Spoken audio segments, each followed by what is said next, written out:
All right, hello geometry. So today, obviously we are not meeting via Google Meet, but I am still leaving this video for you guys so you guys can complete the practice quiz. And I would also like the assignment that I put out yesterday completed, the ALP geometry review. I know some of you guys have completed it. As we can see, I am making this video at 4:08 p.m. on Monday the 26th. So I don't know how many of you have completed it by the end of the day, but I did ask for it to be completed by the end of the day yesterday. And regardless of whether or not you did, I would still like it to be completed and submitted. Yeah. Anyways, let's get into the practice quiz. Okay, so our first question says, if triangle CFE is congruent to triangle PTR, complete each of the following statements. So segment CE is congruent to, well, okay, there's CE, and that's in our first triangle. So in the second triangle, I want PR.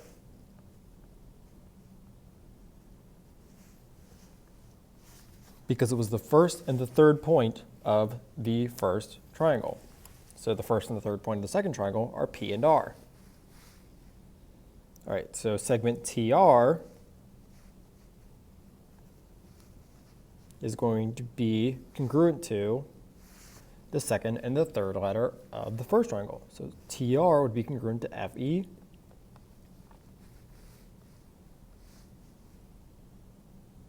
And then FC would be congruent to the second and the first letter of the second triangle, so TP.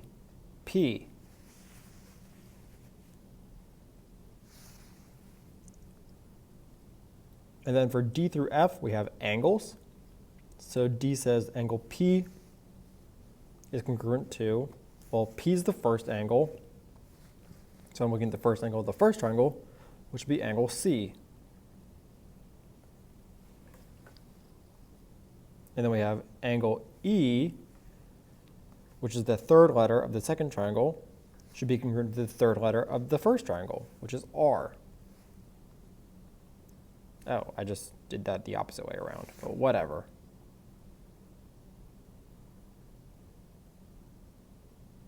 And finally, angle R, well, even without looking at my triangles, I just solved that E is congruent to R, so R is congruent to E. Okay, for G through I, we just have to reorder the letters. So it says RPT. So let's see.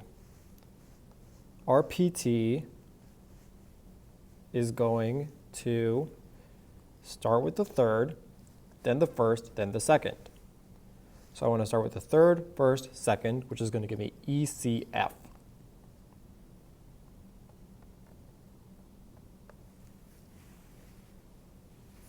And then for H, I have FEC.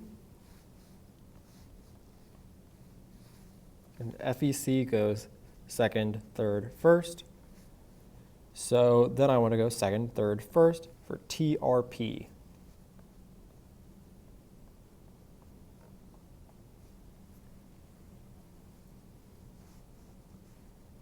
And finally, we have RTP, which goes third, second, first. So I want to go third, second, first, and get EFC.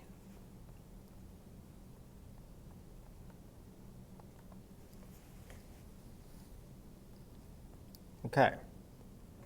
Continuing on to number 2, it says if triangle DEF is congruent to triangle GJH, find each missing measure.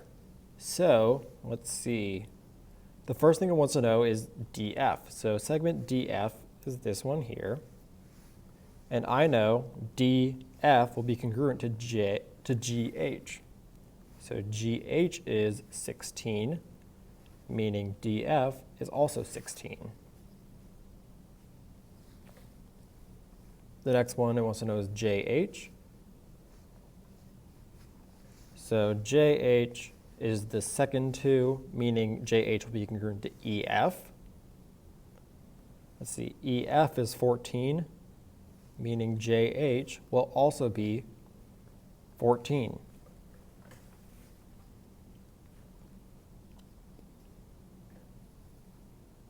And then we have GJ, which would be congruent to DE. So DE is 19, meaning GJ will be 19.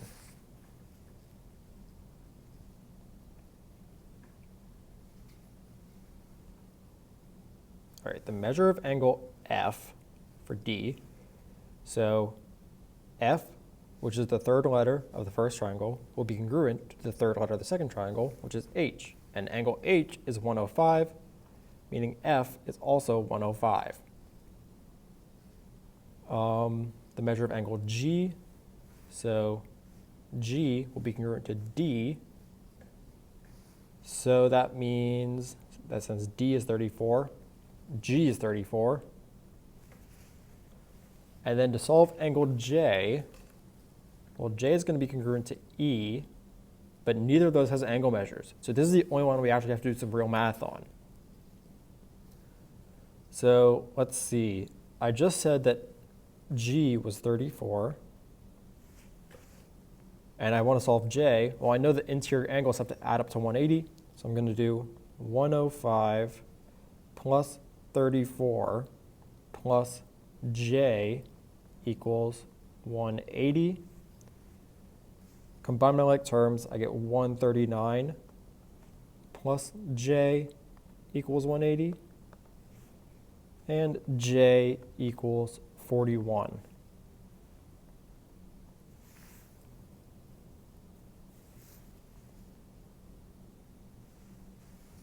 Okay, number 3. Okay, so this is RWS equals TUV, or is congruent to TUV. So let's see. We want to solve for X and Y. I'll start with Y because it looks a bit easier. So Y is the length of this segment VT. And I know VT, which is the third and the first, will be congruent to SR, and SR is 25. So that means 25 equals 3y plus 7. I'll subtract 7 from both sides.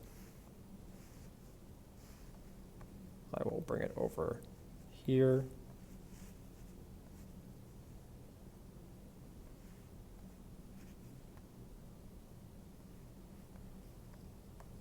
So subtracting 7 from both sides is going to give me 18 equals 3y, and y equals 6.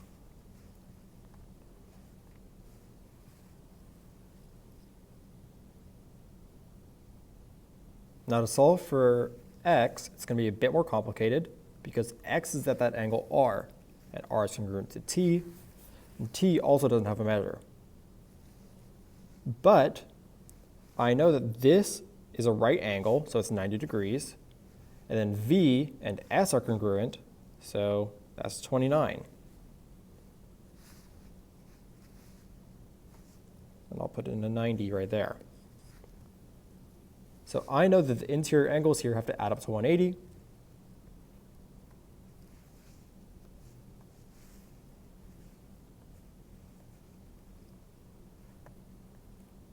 Just going to throw that over there to give myself more space to work here. Okay. So I know the interior angles have to add up to 180, which means, let's see, 90 plus 29 plus 8x minus 27, because that is the measure of angle R, equals 180. I'm going to combine my like terms, so that gives me 92 plus 8x equals 180. Subtract 92 from both sides. gives me 8x equals 88. And divide both sides by 8. And x equals 11.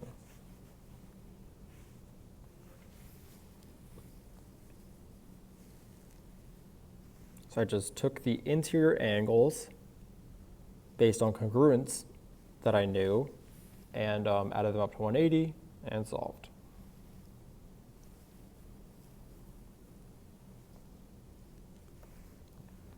Okay, so 4 through 12, we are using the 5 postulates that we know or determining if it's not congruent. So for number 4, I see one set of congruent lines, 2 sets of congruent sides, and then a third that's given to us. So that is 3 sides, no angles. This is side, side, side.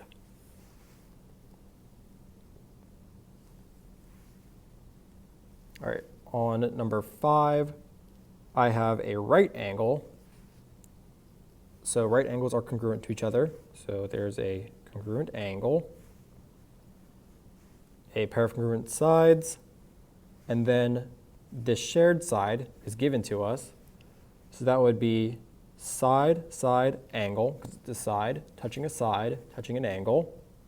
But remember, side, side, angle doesn't work unless it is a right angle. So if it is a right angle, then it becomes HL.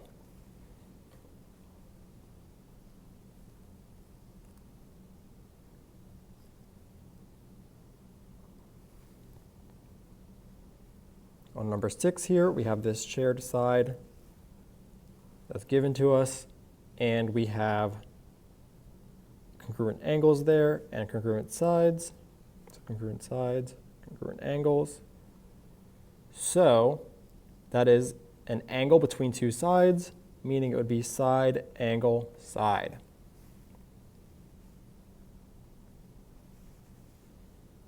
On this one, number 7, I have some vertical angles, so they're going to be congruent. Then I have 2 sets of congruent sides. So let's see, I have a side touching an angle, which gives me SSA. But remember, SSA is not one of them that we're allowed to use. So these ones are not congruent.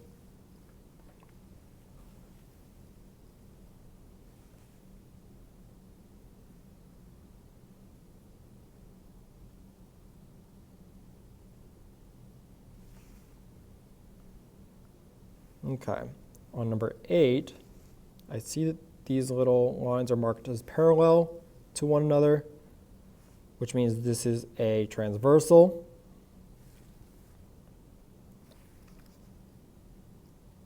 And hold on just a second. Okay, yeah, this is a transversal.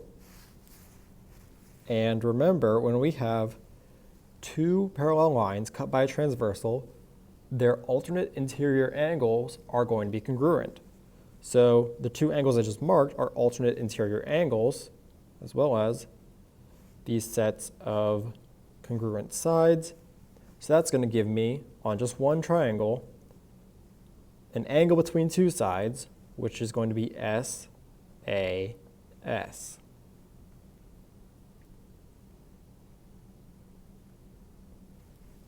Right, on this one, I'm marking my vertical angles because I see those. So right off the bat, I want to mark my vertical angles as being congruent. And then I see an angle, touching a side. That side is not between them. So that would be angle, angle, side, AS.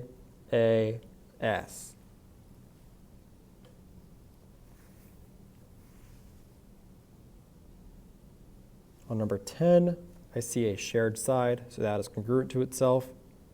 And I see 1, 2 sets of congruent angles.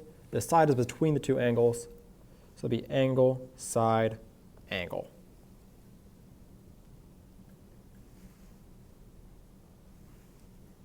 Number 11, I see a shared side, so I'm marking that immediately. Let's see. So now I have an angle next to a side, or side-side angle. And side-side angle doesn't work unless it's a right triangle. And this is a right triangle. So this is going to be HL.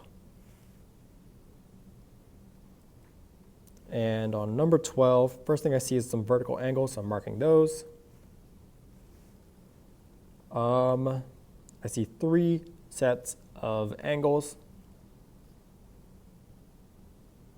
And let's see, that would be angle, angle, angle, but angle, angle, angle is one of them that doesn't work. So these ones are not congruent.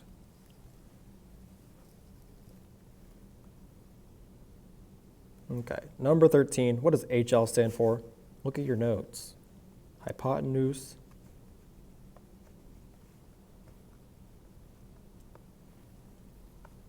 leg.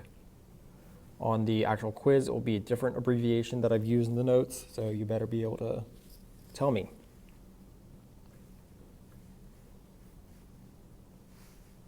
Okay. For numbers 14 through 16, finish the congruence statement and give the reason for the congruence of the triangles. Okay, so let's see. The reason here, I see congruent angle, like a side that's congruent to itself, and then 2 more congruent sides. So that on just one triangle, like if I just look at this part, I have an angle that is between 2 sides. So the reason is going to be side, angle, side. I know that a lot of people see that that's a right angle and they're like, oh, it's got to be HL. No, it's HL if we know the hypotenuse is congruent to the other hypotenuse. But if we know the 2 legs, it's side, angle, side.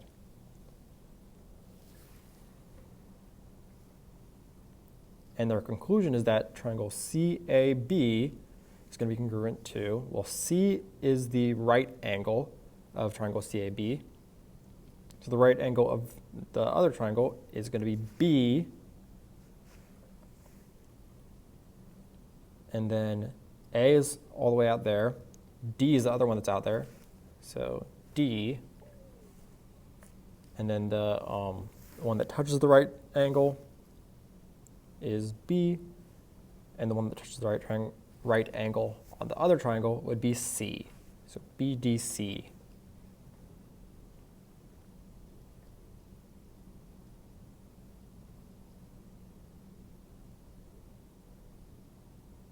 Okay, on number 15, it's given to us that segment MA is congruent to segment RA.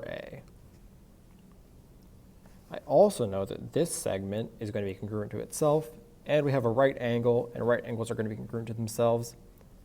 So let's see, I have a side that touches a side that touches an angle. So that would be SSA. But remember, SSA does not work unless it's the right triangle.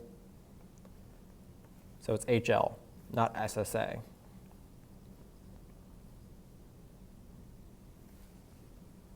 So our conclusion is that triangle EMA, so E is at the right angle, and it's at the right angle in the other triangle as well. M is out to the left, and out to the right is R. And up at the top, or the vertex, is A. So EMA will be congruent to ERA. I should probably put a triangle symbol there.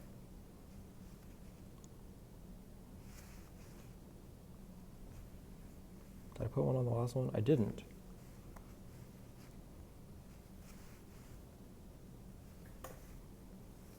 Okay. And our last question.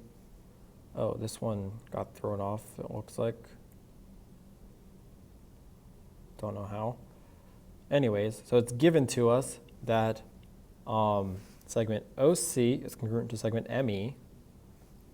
Angle O is congruent to angle M.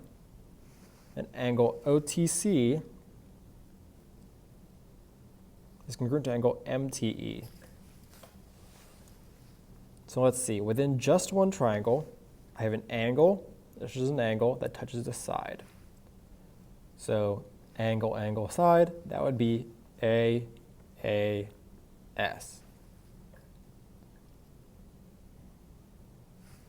So my conclusion is that triangle COT is congruent to triangle. Let's see, C doesn't have any markings, and neither does E. O has one marking, and so does M. And then T has two markings, and so does T. So that is how to do everything on the practice quiz, and thus the real quiz. So hopefully you guys are ready for tomorrow after watching this video. If not, please feel free to ask me any questions, like message me on Schoology. Yeah. And I will see you guys on Wednesday.